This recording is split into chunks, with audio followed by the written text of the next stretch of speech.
put a natural feeding to the test. From Scotland's Highlands to the coast of Dover, we are the raw feeders of Great Britain, yeah!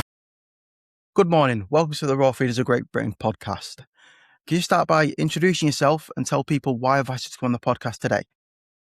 Well, I never know why anyone asks me, to be honest, Mike, but I'm very grateful that you have. And I'm very grateful to be here. So I'm Rebecca Hanlon. A lot of people know me as the Dog Witch, which was kind of a name that I chose because I believe in whole health.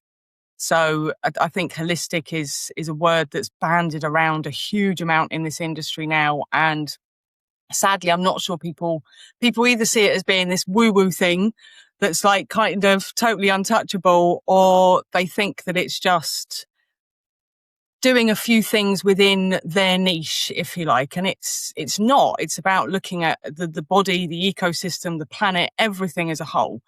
And so that's what I'm really passionate about. And I'm passionate about the humans as well as the dogs as well. So that's something that I think isn't looked at quite enough. But if I've got a dog that's suffering, usually there's a human suffering there as well. So we need to support both elements.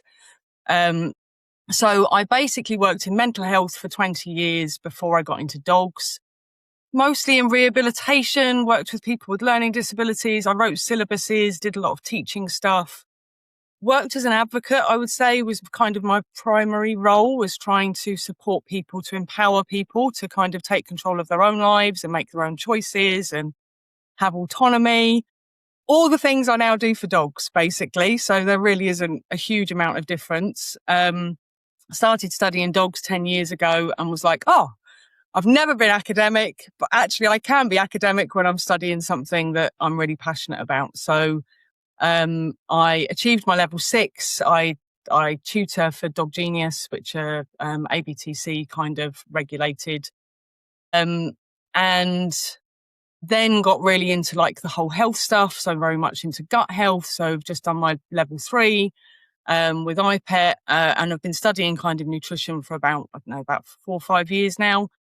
Ended up with the dogs the universe sent me to teach me. So I've ended up with 3 dogs with gut issues because, that's what happens, isn't it? You start studying something and all of a sudden ends up being your life.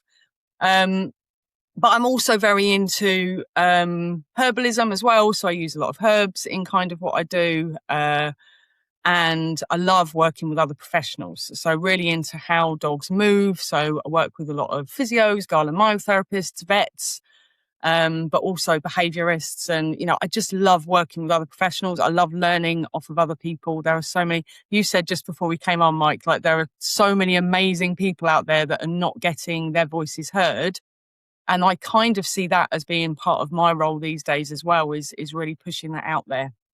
So, and now I've just released, so I do take caseloads on, but I mostly tutor now. So I've just released with a friend of mine, Dan Basley, our own animal academy called Atticus Academy of Animals. And we did that really because we saw this niche that wasn't being filled. Everything's quite elitist, I feel, in dogs. There's a lot of division, there's a lot of elitism. And the message is not getting through to the general public because, all of the academic stuff is just way above people's heads, or it's not financially accessible. So that's what Atticus is, really. We do a lot of courses for the general public. We've got one on like parasites and vaccines, which is like $3.99, so we keep our prices really low. We've brought in vets and nutritionists and behaviorists to do the work with us. So it's not just an echo chamber. It's not just us talking. It's lots of people.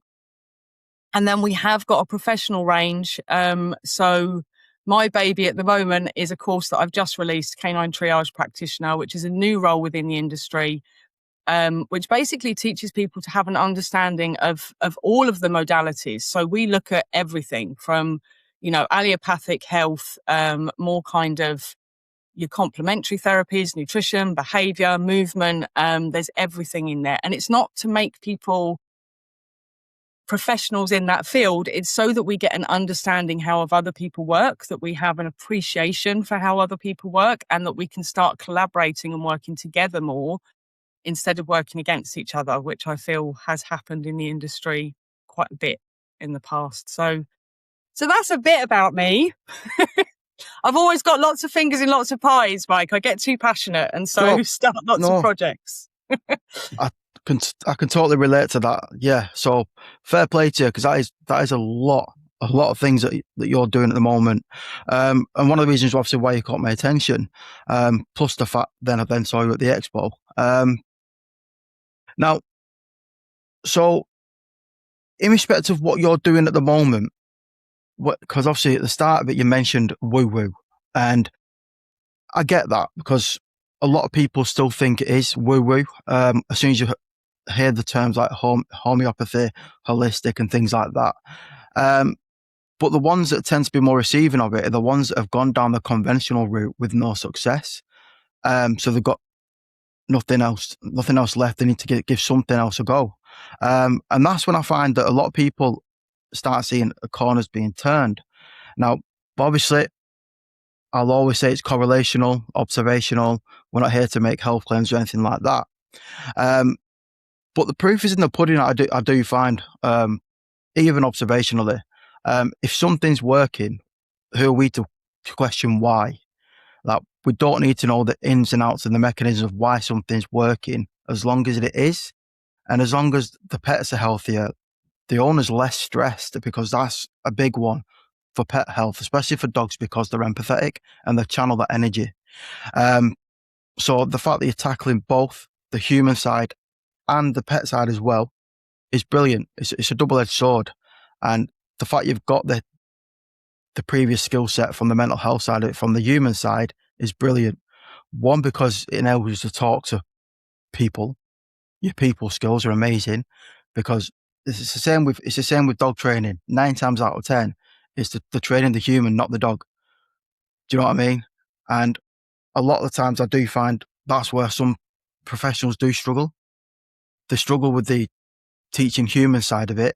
They're brilliant with dogs, but they're not people, if that makes sense. They work with dogs for a reason. No, the education system, it lets them down, you know? I mean, I've been teaching other, I got into the teaching side of kind of training because I teach level 3s, training and behaviour. I've actually stuck with the level 3s. I could teach up to higher levels, but actually I really like the babies, if you like, so the people just coming into the industry, because I really like to set them up to succeed, because the industry is a really tough industry at times. And I think, it's one of the things that we've got a whole module in the Canine Triage Practitioners course on humans, and not just other humans, but ourselves, and how we can work on ourselves and support ourselves to be more confident around people, and, maybe challenge ourselves a little bit sometimes about how we deal with situations. And can we be better critical thinkers? Can we be better at emotional intelligence, because in my opinion, we should be always working on ourselves throughout our whole life. I constantly work on myself. And I think, it's not a skill that's often taught. So it really does set people up to fail, because people quite often come into animal industries because they love animals. And sometimes that can mean that they struggle with humans. And that's absolutely fine. There's nothing wrong with that. But you can't then not support that person to get better at interacting with people. And they are skills that are teachable, just like being a dog trainer or a behaviorist or a nutritionist. Working with other people, we can all get better at it. So yeah, it is something that I'm passionate about. And there were so many things you said in there, Mike, that I just love. And I think, I love science. I love knowing the science of thing and researching and looking at studies.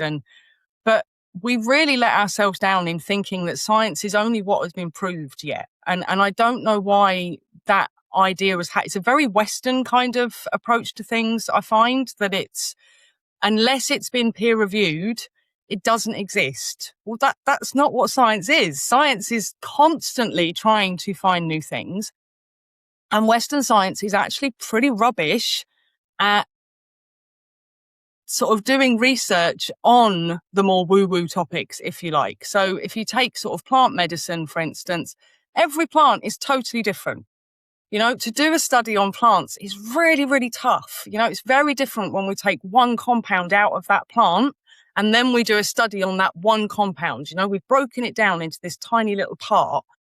But when we're looking at a plant as a whole, depending on where the plant's grown, in what conditions they were grown, at what age that plant is, you're going to get different results. And so, this is the problem. There's a lot of things that are not easy to study in the way that we study and that we research. So we end up ignoring so much amazing stuff that happens in science, because for me, science is nature. That is what science is, and so we miss out on all of this stuff. And so that's really why I love looking outside our culture as well, and looking further afield and looking at ancient knowledge and what our elders passed down to us, because there is so much in that we need to learn that isn't in some peer-reviewed paper. And it's not to say that that's not important as well. It's all important. But to disregard either one is just silly. We have these extreme thoughts, don't we? Like medicine's bad, it's toxic, it hurts us, or plants are woo-woo and they're not going to support us, or, homeopathy doesn't work, or whatever our thought process is, it tends to go into the extremes, because the extremes are where we feel safe. That's what us humans like. We like absolutes. We like to feel part of a tribe. And so if we sit in the middle, it can make us feel very, very unsafe. But actually sitting in the middle is usually where we need to be to really get the full picture. And that to me is what holistic is appreciating what the amazing advancements in Western medicine has done. And the fact, if I break my leg, I'm going to a UK hospital. That's where I want to be, I do not want stage wrapped around my leg. I want a hospital. But for more chronic health problems, I do tend to find that the more complementary stuff tends to work a lot better on the more chronic health side of things. So we should be working together as a team, and we're not. We're just too busy saying which one's better and one's crap, and it just, it's a silly argument. It's all important. Yeah, it definitely is. But it doesn't just happen, like I said, within like I said, the layman's world, with Joe Public. It happens in the professional world with doctors versus doctors.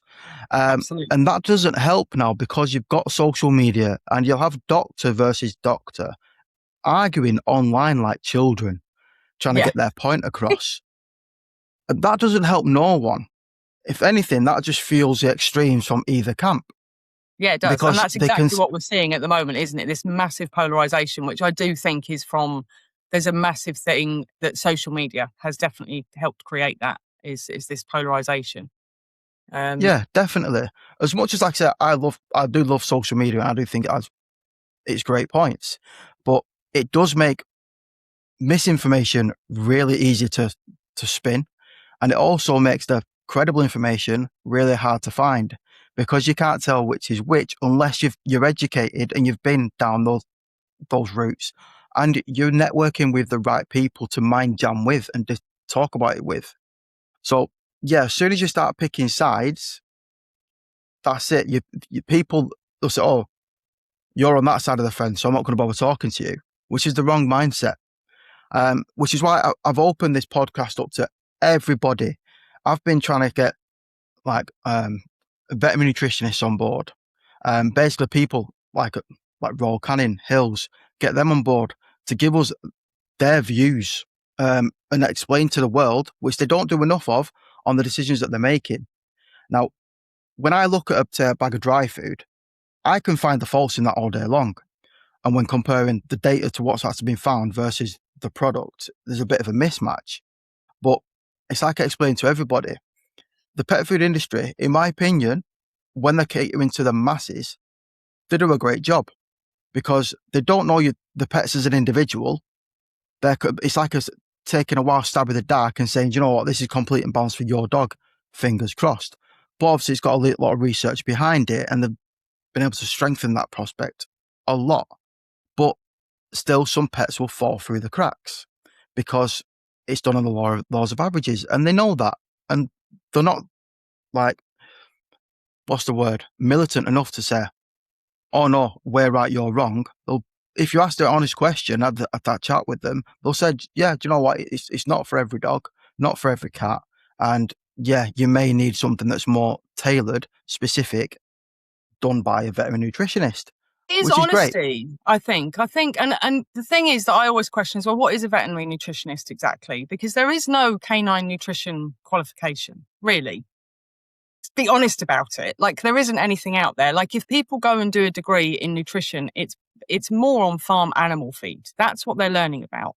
They're learning about how to formulate. They're not learning about how fresh food works, or, you know, they're not learning about any of that. So I mean, I always say, and I put this in my course, that the nutrition part of the industry is probably the most unregulated, to be honest, because there really isn't, the knowledge is so sparse still. And what I'm finding is people are more interested in arguing what's right and wrong than continue and putting other people down and, you know, getting nice little clickbaits that get them major follows. And what do?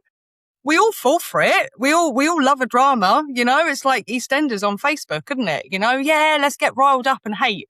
And then we all feed into these massive egos and kind of, instead of going, okay, we've stopped being able to have conflict in a polite way. You know, when did we stop being able to have disagreements without being mean to each other? You know, I had a conversation with a friend yesterday about homeopathy. And I won't go into the kind of, but we had a really, really good debate about it. I don't know a huge amount about homeopathy, by the way. It's not something that I'm, but I see a lot of people that I massively respect using it. And we had a great conversation, and I came away with knowledge and she came away with knowledge because we were able to have a debate about something without being mean to each other. And I think this is what we're lacking. We're unable to have conversations where we disagree with each other, but are kind at the same time. And it's a skill that we all need to start learning, to be honest. And they're not placed, the place for that is not on social media, in my opinion. No, it's not. I don't ever see arguments on social media having positive outcomes. You know, I just see people getting angrier and angrier with each other, causing more stress, causing more chronic health problems for our NHS, because we're all bloody stressed, because we're all looking at bloody social media all the time and getting wound up. You know, what you say about the dry food is so interesting, because so my boy recently had an upper GI infection, and we think it was due to, he's got some new pain issues. We put him on a pain trial, and he had a bad reaction to the anti-inflammatories, basically. There were other factors that kind of contributed to it. Now, I tried him on a cooked. He was not able to keep weight on with a raw diet. He just wasn't able to absorb the nutrients. We didn't know at the time that it was an upper GI tract. It's really difficult, you know, when you've got perfect poos and a dog that looks healthy still but is losing weight drastically. It's really hard to know what's going on. And so I started doing a cooked diet, because I thought, right, you know, I'll try and cook it so that he's able to absorb it better. And honestly, I ended up in such a state because I felt so responsible for my dog's health. It was starting to make me ill. And I went to a vet, and he basically said what we know that vets are going to say: pop him on a hydrolyzed diet. And I was like, I really don't want to do this, because I think that his health will go down in other ways. But I did, because at that time, you know, I knew I was getting myself into a state. I wasn't going to help him by getting into a state. I couldn't control what I was cooking. So everything that I cooked, obviously, it's really hard at home to have everything cooked the same. You know, there's always going to be massive variations. Whereas in a factory, we're able to have lots more stable kind of elements to that. So he went on a hydrolyzed diet. He put on weight. He did start having, his coat health went down. He started getting lumps on him. So, you know, there were definitely things that were happening to him that I didn't like, but we maintained his weight. And then I slowly got him back onto a cooked diet, using a ridiculous amount of different things and trial and error. And he is now back on raw, you know, but I'm really pleased that I used that diet for the small amount of time. I think what annoys me is, sadly, we've got vets that will put dogs on those diets and then leave them on there, because they don't know how else they don't know what to carry on with. And sadly, they're not often open to asking people like me how to get them back onto a different, whether that's a better dried food or a fresh food or whatever food it is.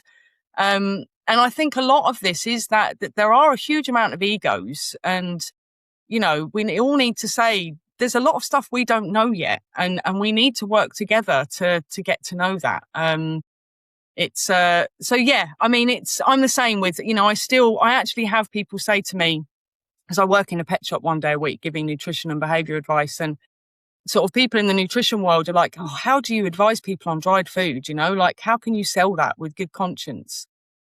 And I'm like, for so many different reasons. Like, for one, not everybody is going to feed a raw diet. Not everyone's going to feed a cooked diet.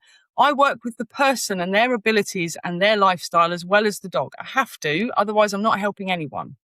And if I can get somebody from Baker's Complete onto a higher quality dried food, and they start adding some really nice fresh food on top of that for their dog, that's a win for me. That's a massive win, you know? It is. I don't need them on this perfect, complete raw diet to feel like I've supported someone.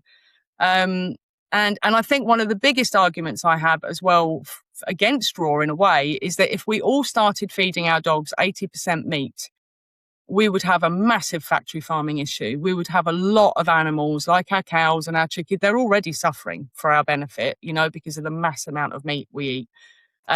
We would have a lot more suffering, a lot more factory farming. Like, we wouldn't be able to sustain it. That there's absolutely no way we could. There's too many dogs on the planet.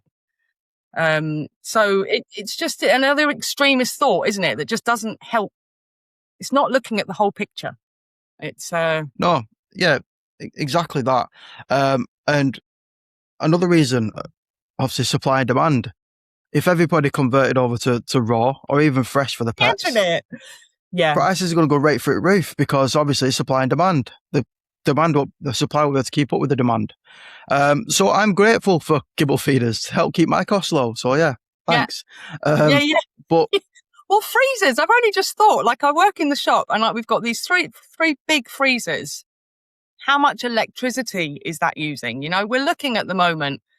You know, I mean, anyone that doesn't believe in climate change that's another story. But, you know, look at our planet is burning at the moment, literally burning. You know, we need to be reducing what we're doing. So can you imagine if everyone was on raw and you just had these warehouses everywhere? Pet shops would just be massive freezers. I mean, it would just be horrendous. So we've got to look at the bigger picture. It's not just about what is right for our individual dog. I feed raw because I want the best for my dogs, and I do believe that that's what's the best for my dogs. But that does not mean I'm going to go out and judge everybody else for making different decisions, you know? yeah, no, I definitely, I appreciate that 100%. Again, another reason which just highlights the fact that although this is the raw feeders of Great Britain, I could happily acknowledge that raw isn't for every single dog, and nor do I want it to be, because it does have its limitations, and it's not suitable for every single dog, especially on a therapeutic level anyway. And I'd always recommend the fresh cook side of it. Or for really severe therapeutic cases, yes, even synthetics that need to be precise under veterinary care. And I do think that's, again, form of the extremism. I call them raw feeding Nazis, because admittedly, I used to be that way, because when I first started down this rabbit hole of feeding fresh foods, it was raw or nothing. I had that mentality of dry food's bad, but that came from a place of anger and loss of the family dog that was a textbook veterinary dog. And in my eyes, she should have lived forever and perfectly been happy and healthy. But it wasn't the case. She struggled from the age of 8 until she was finally put to sleep at the age of 13 due to low quality of life. And that's when, I started going down this rabbit hole, and I just got angry at the pet food industry. I got angry at the whole veterinary world. And it's just part of the grief system. And I was putting all that blame and anger into all at the wrong places. And it took a while for me to step back and research a bit more and think, hang on, do you know what? And that's what's led me to where I am today of... Well done you though, Mike. I mean, I don't think you realise how hard what you did is, you know, the facts that you recognise that anger came from a different place, you know, and that it was possibly misplaced, and that, you know, is is a huge thing. I mean, it's something that I've had to work on myself, and that I support other people when I'm working with them as well, is that if things are making us angry, we have to look at why, sometimes it's because bad things are happening. Don't get me wrong. But there is also times that we get angry, and it's because it triggers something that we're grieving, or there's trauma there, or there's something going on. And actually, it's something we've got to look at within ourselves. It's not about changing what's happening out there. It's about changing ourselves and how we perceive things. Because being constantly bloody angry with people it's exhausting, and it's not good for our health. It's horrendous. So well done you, because that it takes a lot. Thank you. It does. Like I said, that's why people who know me from the start and might have seen me like do a little bit of a U-turn, so to speak. It's not a U-turn, it's just developing and that growth mindset of, hang on, I was a bit too harsh. I was just angry. Because like I said, I went down a lot of rabbit holes, and I blamed the vets and the practice itself, that on their guidance was the reason why my dog declined in health so much, which was wrong of me. It was wrong. And like, you've heard of survivorship bias, right? I had what I call death bias. Yes. I basically, the death of my own dog meant that it applied to every single dog as a blanket, which isn't the case. And now, like I say, you've touched on something a minute ago about the whole climate aspect and the economics and everything. And that's why I say that the pet food industry, in my honest opinion, do a great job in what they're trying to balance. They're trying to balance sustainability. They're trying to carbon footprint, shelf life, etc. But with that does come natural trade-offs. And again, they'd be fully transparent about that if it wasn't for the fact that obviously they need to try and keep the sales happy. But that's the reality of it. They're walking on a fine tightrope, because they're trying to obviously keep pets as nourished as possible, but also look after the greater picture, the planet. And and I think also we've also got to be aware that there are some doing that. There are others that couldn't give a shit what goes into your dog's gut. They are totally in it for the financial gain, and I think it is.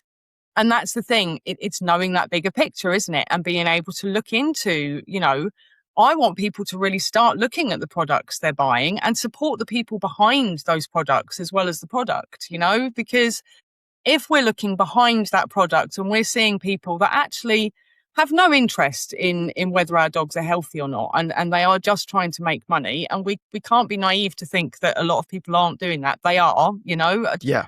I mean, dog food as we know it. I mean, I always find it hilarious that we call dog food.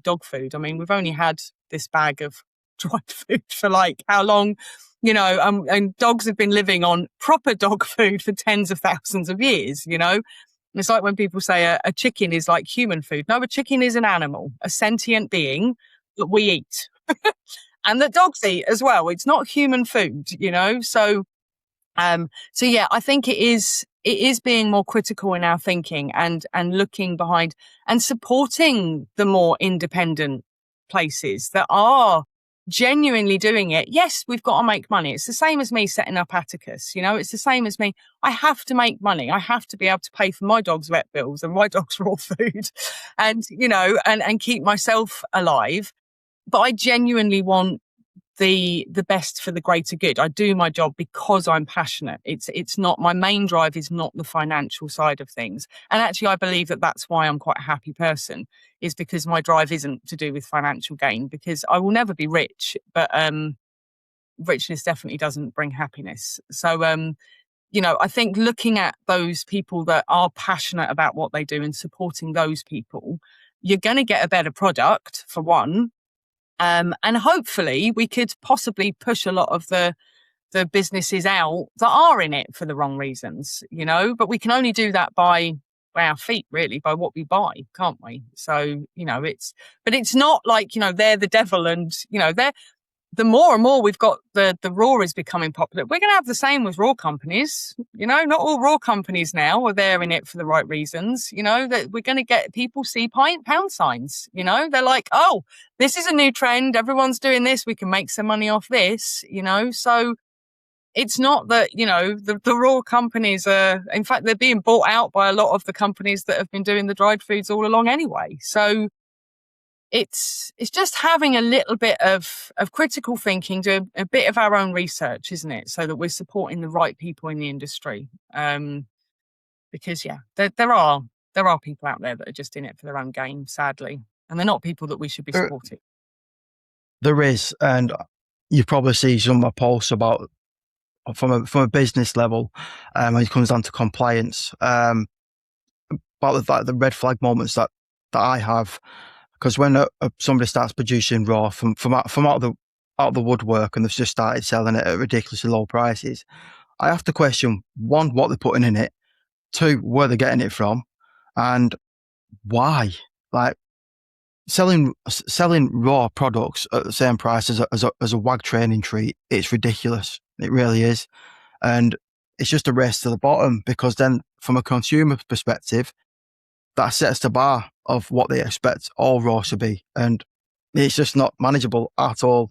But yeah, I wouldn't, personally, I've always said anything that less than, say, £1.80 per 500 gram, I'd always have a bit of caution about what's going in it, about if it says complete and balanced, how they formulated it, who's formulated it, what have they used to formulate it, and things like that. One of my biggest bugbears at the moment, the amount of foods that have got complete and balanced on the front of them, and they're just not.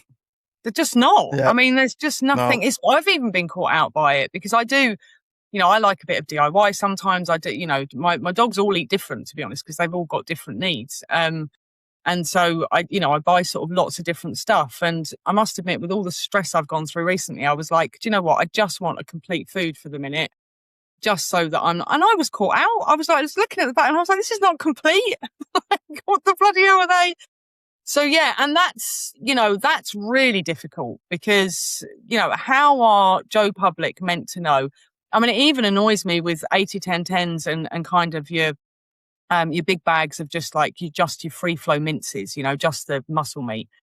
It should state on there that very, very clearly that this is not a complete diet. I mean, I'm constantly having to say to people that are coming up to the till, and it's awful, because you've got to say things in a way that people don't get defensive, that I'm not judging you, but has anyone gone through what a complete diet looks like? Do you need any support with this? Some people are just very dismissive, and they're like, no, my dog's been on this for years. They're fine. And I'm like, that's fine. We're not going to have that conversation then. That's okay. But there's a lot of people that are like, no, I never realized. I thought that just muscle meat was enough for a dog. And, why shouldn't they, in a way? Like, they've been used to getting food off of a shelf for years. So they just assume that the food off the shelf is a complete meal for their dog. So much more education and transparency needs to be done. I Definitely does. I'd much rather a dog on a high quality kibble than I would eat in bloody chicken breasts for the rest of their life. Thank you. I've been saying that for so long. It's not. It's just silly. Yeah, you're absolutely spot on there. But yeah, it's a massive issue, like I said, the compliance side of it. That's why I do some generic awareness posts. And if the shoe does fit and people get a bit passive aggressive with it, then they should take that as a reflection and maybe change some things. Because a lot of people, like I said, are switching from a dry food or even tins, and if it says complete on it, they think they can feed that particular product every day for life and have no issues, because that's what it's labelled as. But it's not the case. For some reason, if it's 80-10-10, for some reason that's labelled as a complete, just because it's ratio balanced. But again, when it comes down to FEDIAF, it's a far cry from being complete and balanced.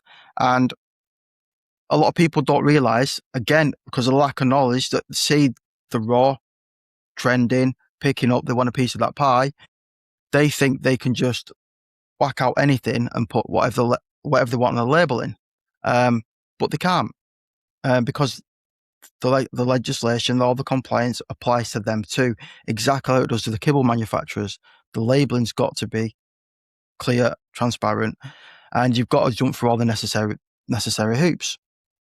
And to do raw correctly, it's expensive. When it comes down to, like, say, you've you've got to do all your pathogen testing.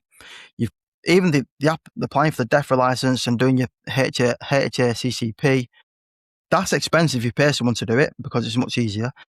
And then all the starting overheads of that, and then they're coming out the door from day one selling it, let's say like 80p a block. I'm like, how?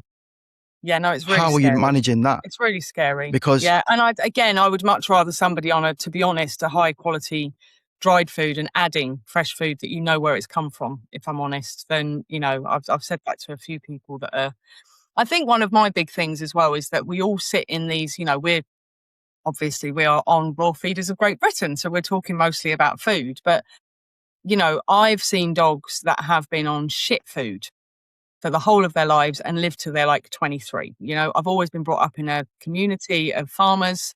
So I would say that it's because they have, not all, but there are a lot of dogs that have a lot more freedoms. They're outside all the time. There are so many different elements to what being healthy is. And at the end of the day, if we're shouting at our dogs all the time and yanking them around and we don't understand their behavior and we don't understand their stress responses and when they need us, it doesn't matter how well a good raw diet you're giving them, you are going to still be causing inflammation in that dog's body. You're still going to be causing chronic health problems.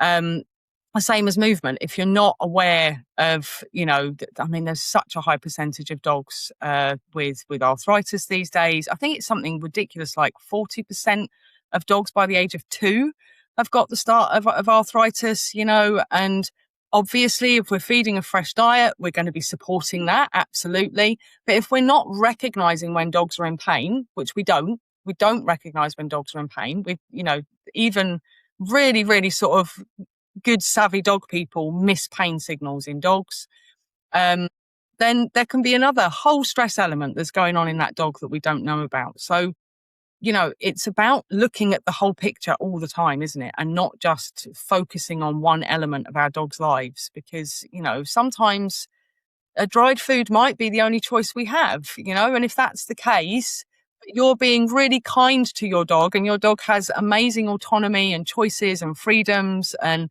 you teach with kindness, and, they get awesome outlets for being a dog. They get to roll in shit and sniff things, and you're going to be possibly have a healthier dog than somebody that's on a raw diet and that, yanks their dog around, doesn't let them run around, doesn't let them have freedom of movement.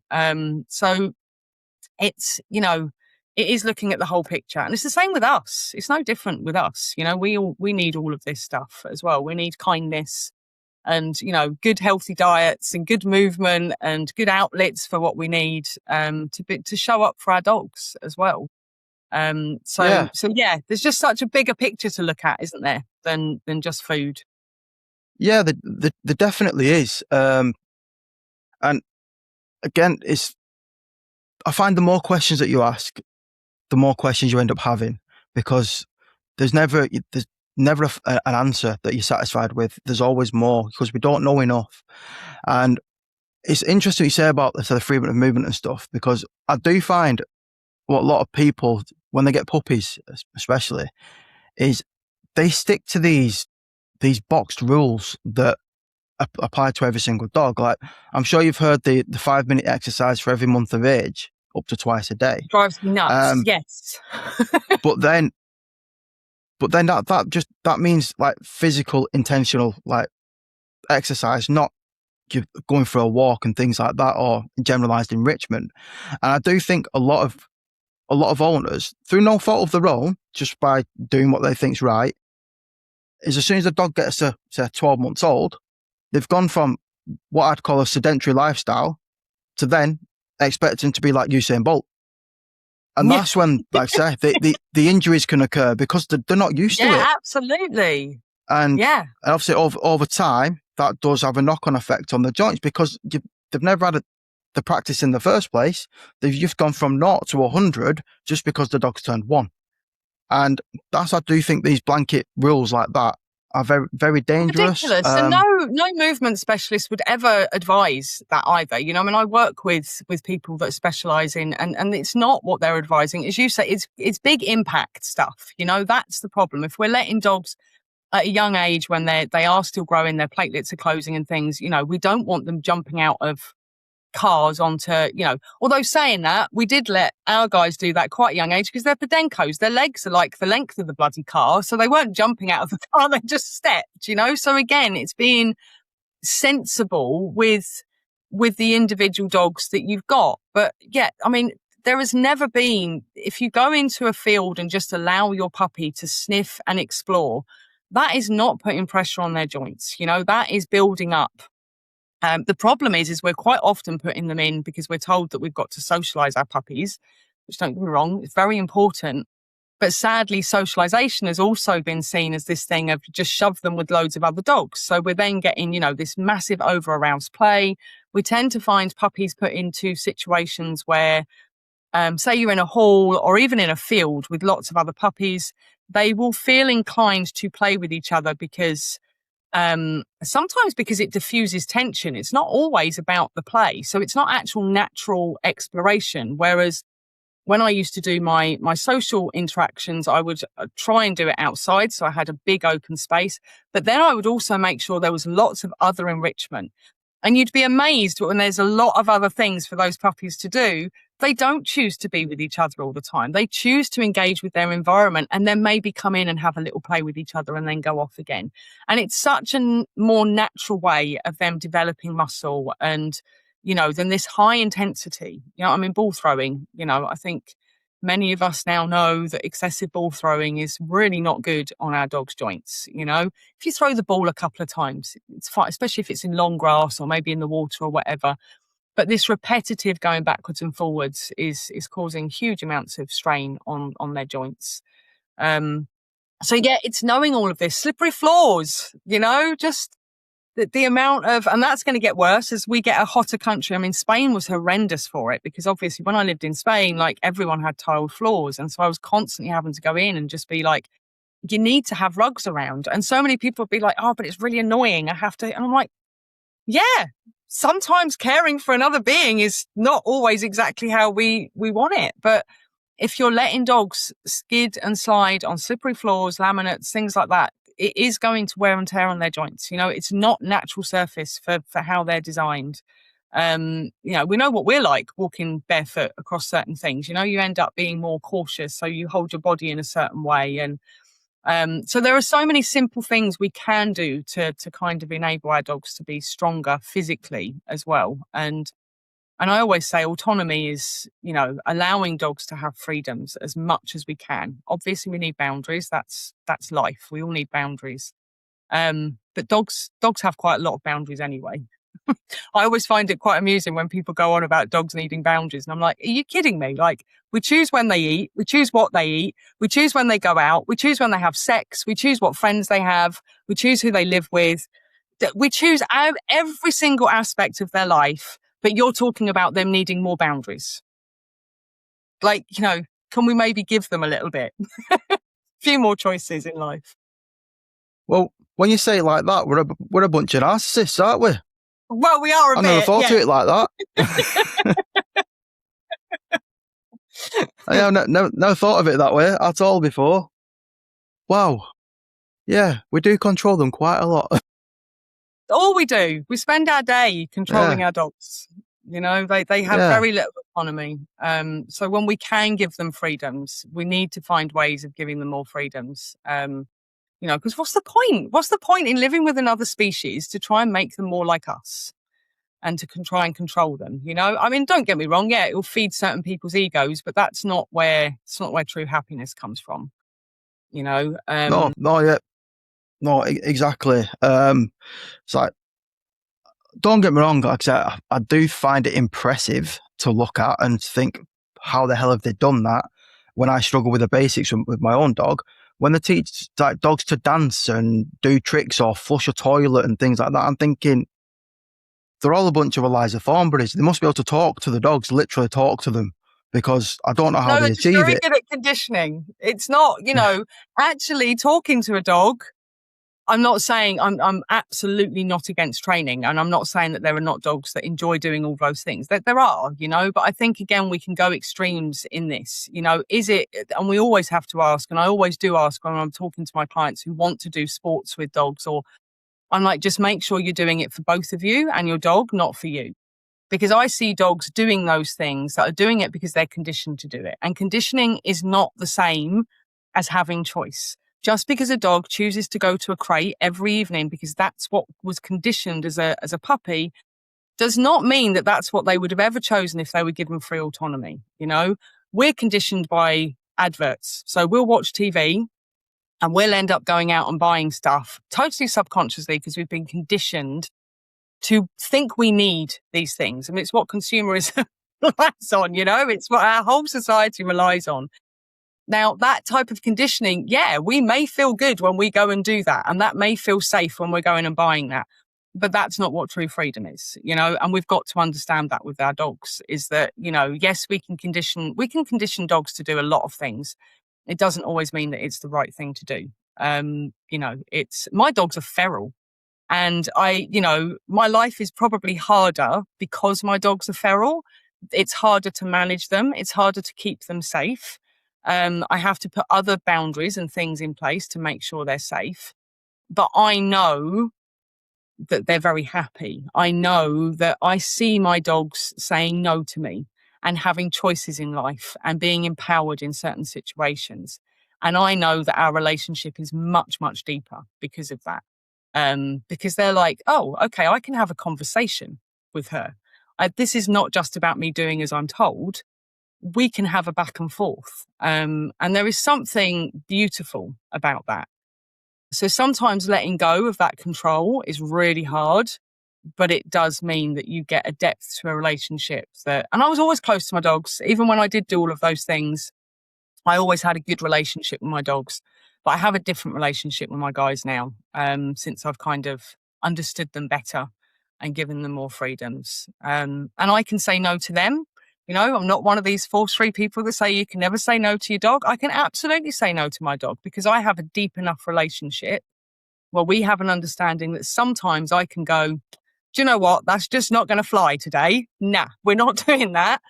But the lovely thing is that they can do that to me too, within safe, not when they're out like chasing a sheep, obviously that's a bit different. We've got to be sensible with these things. But when they're in a safe environment, they can absolutely say no to me as well.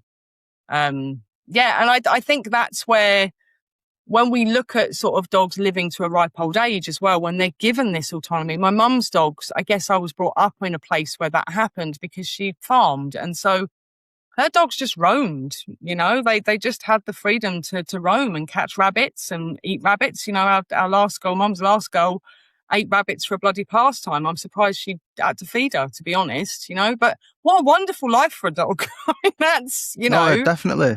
Yeah. It's, So, choice is a massive thing for me, a massive thing. No, and do you know what? You just touched on something there as well, because I think the oldest dog on record, I think that was a farm dog. Was it called? Was it Blue or Bramble, something like that? An Australian dog. Yeah. But yeah, it was a domestic dog that was living like a wild canid. It was free roaming farm life. Do you know what I mean? Completely different environment to your Chihuahua that's living in a block of flats. So to expect the similar outcomes for a completely different environment is a bit silly. Which is why I don't like blanket statements or applying like universal truth, so to speak. Absolutely. And like for everybody to compare their own dog to that success story and have the same expectations of lifespan is ridiculous. It's a stretch, because that dog's living a dream of what most dogs would want to live, but unfortunately, most of them are living alongside us in our environments that more often than not that we're forced into for lack of affordability. Our environment's got worse and worse. We're the ones that need a bit more freedom these days as well. We need to get out in nature a bit more, don't we? I mean, that's, it's half of our problem as well. It's, I believe that is what's causing a lot of the issues for us, is that we've domesticated ourselves really and become kind of, we've enclosed ourselves in these boxes that are not particularly healthy. And now we're imposing that on our dogs as well. And you're so right. I mean, I'm not that into enrichment toys, to be honest. We don't have any enrichment toys in my house. I don't feel the need for Kongs or Licky Mat. I went through a stage because that was what I was taught to do.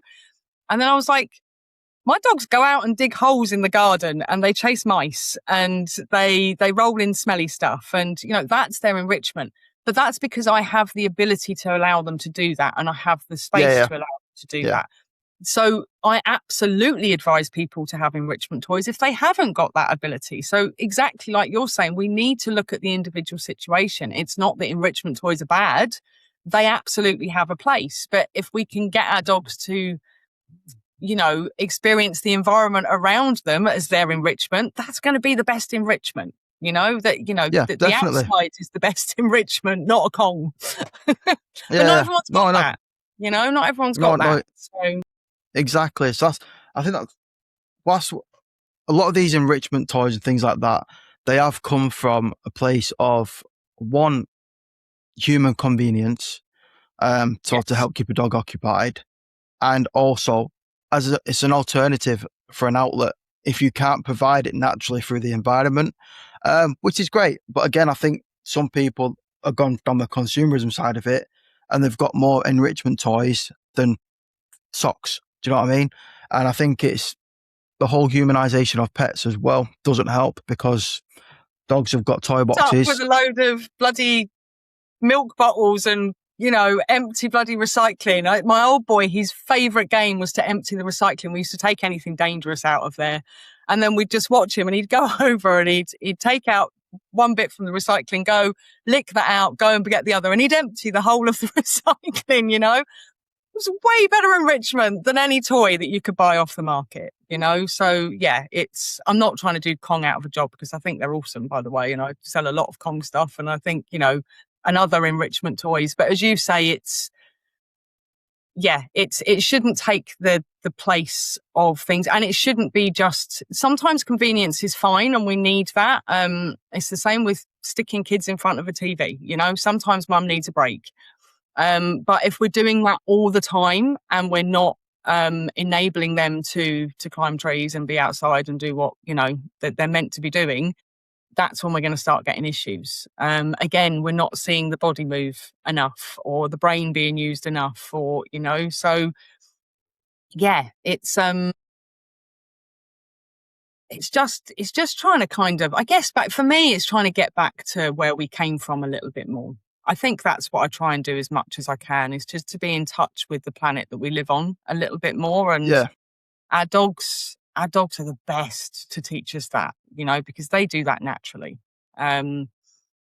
So yeah, I feel like we're very detached from the planet we live on these days. Definitely. And just going back to, like I said, the whole freedom of movement thing, because I remember when I was growing up, so that early 90s, they had obviously less cars on the roads back then and less people owning dogs, so like per capita households. But it was a common sight that dogs used to just walk themselves. There were no leads. They used to free roam a lot, take themselves for a walk. Do you know what I mean? But that doesn't happen anymore. One, for their own safety, because there's too many cars on the road and there's too many dogs. So if everybody did that, it'd be absolute carnage. But again, that's another factor to consider why health can deteriorate, because they've not got the freedom of movement like they used to. Absolutely. In comparison to just 2 or 3 generations ago, where life was very different for a dog, for what's accepted by society, I mean. So yeah, dogs just naturally aren't as free as they used to be, even just going back to 25, 30 years ago. So yes, that's another factor that again often gets overlooked, and people. Their lives have totally changed, haven't they?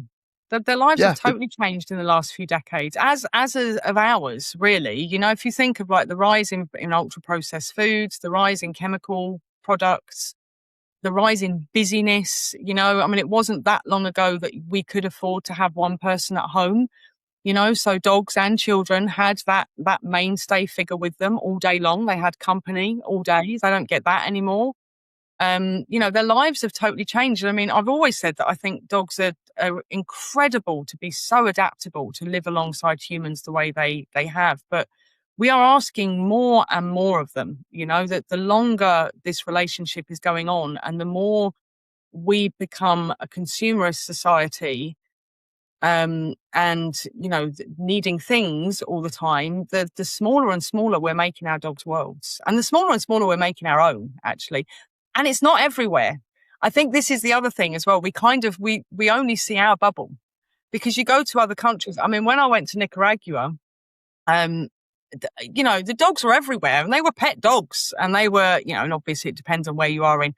But they would all go down to the beach, they'd get the offcuts from the fishermen every morning from the beach. You'd see bloody dozens of dogs down on the beach. They'd roam back. They might get the scraps off the table from the people they were back with. I can remember seeing a parrot, actually, and he belonged to somebody, but he just used to fly around and everyone would say hello. This parrot used to talk to everyone. He'd end up behind you, sort of just going, hola.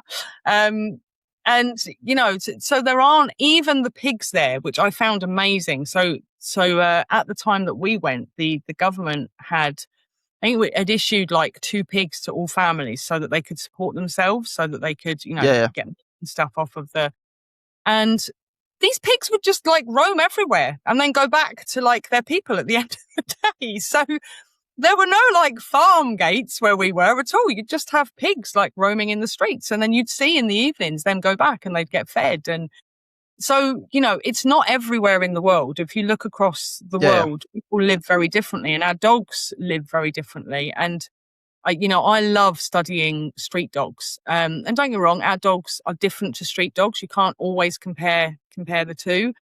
There's different cultures within dogs as well as people.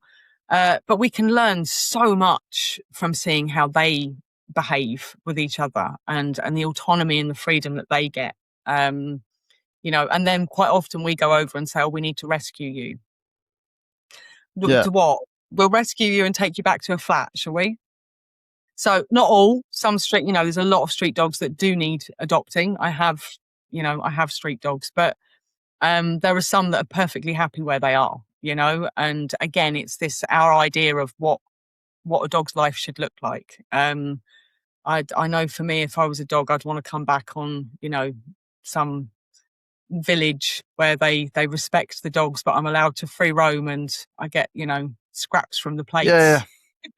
That's where I'd want to be as a dog. Yeah, so I think you're right there, though. Like I say, a lot of people like to virtue signal, and they think that obviously all dogs should have loving homes and things like that. But at the end of the day, dogs are still animals, they're sentient beings. And you know what? If they can live happily on the streets, then why not? As long as obviously they're not at risk of death, or like I say, in some countries, even like I said, being eaten, then yeah, there shouldn't be any issue. And dogs should. I'd love to go back in time and have it be like the 90s and let dogs free roam like they used to. Because I do think life would be a little bit better as well, because you'd see the natural, like I said, that the natural instincts kicking in more. And people be working with the natural instincts rather than trying to train them out. Which again, that's another topic that grinds my gears. Like I say, if you don't want those traits, get a different dog. For that, couldn't we? Yeah, yeah, we could. But yeah. Anyway, we've digressed a lot of various different topics. I just want to finish up by tell people what it is you're doing to like for example, say if somebody's a hypothetical situation, say if somebody's struggling and their dog's got say IBS or anything like that, or even they've got health issues as well. What would your process be? Like, how would you guide them, and also then obviously advertise yourself within this as well, blow your own trumpet a little bit? So, I mean, I work as what I've created as a role now as a canine triage practitioner, which is now hopefully, because eventually I'd like my students to do all of that, and for me to kind of lead people to my students and empower them to do it. But what a canine triage practitioner does is they look at the whole health of you and your dog. So not always the human side, because not everyone wants that. If they do want that, we can look into that, We definitely look at your stress levels, because you have to. You can't not. How a person feels emotionally has to be accounted for. So we look at the whole health of your dog. So I never go into a nutrition consult without knowing about how that dog moves, about what their behaviors are, how they feel emotionally, because it is all interconnected. You cannot, in my opinion, support a dog's gut if you don't know how they feel emotionally. We know how strong the gut brain axis is. We know how important movement is to the gut. I mean, think of marathon runners, your belly can absolutely be affected by your movement and how you are physically healthy as well. So we look at the whole picture. We don't just look at one thing. Obviously, if it is a gut problem, then we're going to kind of focus on that more. But we'll also be looking at all of those other aspects. And I use a lot of other professionals, and that's my biggest. I've got more work since I've worked with more people. The more I refer on to other people, the more work I get, because I have a beautiful team of people around me. And they're not my team. They're just other professionals out there that we all liaise and work together. Because we all have different skill sets. And so I've got an amazing network, and I'm creating an even more amazing network by, and anyone can become a canine triage practitioner. I tend to find it's people that specialize. So it's, I've got a lot of, on the course at the moment, I've got physios and garland myotherapists, and I've got a vet on there. We've got behaviorists on there, nutritionists on there. So just by them coming and doing this course, we're creating this amazing supportive network of these incredible professionals. So for me, when you come and see me, you don't just get to see me. You see all of the network that I'm hoping to build. And I'm trying to build a safe space. A lot of people talk about having safe spaces. There are very few true safe spaces. Just because someone says a space is safe does not mean it is. Saying a Facebook space is safe and then allowing bullying, which is what I love about your page, Mike. I see how you just go in there and you're kind and you're calm, but you just stop things. You're like, no, that's not what this space is for. And we all need moderators like that, because otherwise it just gets out of hand. So we need, and I feel that Raw Feeders of Great Britain, I feel your page is a safe space. And so I very much appreciate you for that. So that's basically what I do. And then if I'm just about to do a little course on dog food, which will be very much an introduction to people that, are possibly new to raw or want to know how to choose a good dry food. Basically have a look at my pages. You've got the Dog Witch page, which I know you'll put the link. So that's kind of, it's being uphauled at the moment. So, there are a few glitches on it at the minute, but it should be done fairly soon. And then our Atticus Academy of Animals page, which is our animal academy. And that's not just dogs. We cover cats and lizards and rabbits and all sorts as well. And it's all about understanding animals from a whole health perspective, mind, body, soul, the lot, seeing them for who they really are. So, yeah. Okay, and I know I cool, talk a lot, Mike. I am sorry. No, I go off on one. I get very passionate about what I do. No, I like it. And that's what I say. I want the authentic people that live and breathe it and just love what they're doing. Because like I say, it comes across. And that's why, like I said, I wanted to get you on here. Because I do think that more people need to be aware of you and all the great things that you're doing. And the fact that this triage thing, send me some more information about that, because I'd love to jump on that. Because it's the heart of basically what I like to do. I call myself as like an unofficial signposter. I have chats with people, and I send to the best person I know that can help them. So at the moment, that's something I'd love to work on, and then obviously work with you There are a within lot of that as people well. that So are canine triage practitioners already, and all I'm trying to do is give people the skills and the community to do that the best they possibly can. Because there's a lot of people out there that are doing that are networking and putting people into contact with the right people. And it's what we should do. There's too many egos. We can't do it all. We need to build good teams of people. There are incredible people out there that, with exactly amazing that. knowledge. Well, I've got a few ideas which I'll I'll send it across to you in a minute anyway, that I've been wanting to do for a while, but it touches very closely on what you're doing. So it would work very, very well. So I'd love to get you on board and behind it. So that'd be great. But yeah, let's wrap it up, and then hopefully, like I said, people will reach out. But yeah, send me like a list of like the exact services that you offer. I can put onto it as well, and then obviously I'll put like a little contact form link with it too, so it goes directly to you. But yeah, honestly, thank you for coming on. But if you want to come again in the future, if you've got something new that you want to talk about or anything like that, by all means, please give me a shout and we'll get it out there. Thank you so much. It's been a pleasure. Not likewise. Well, enjoy the rest of your day, okay? And you. Thanks ever so much. Thank you, guys, for Rebecca. listening. Thank Bye. you. Bye.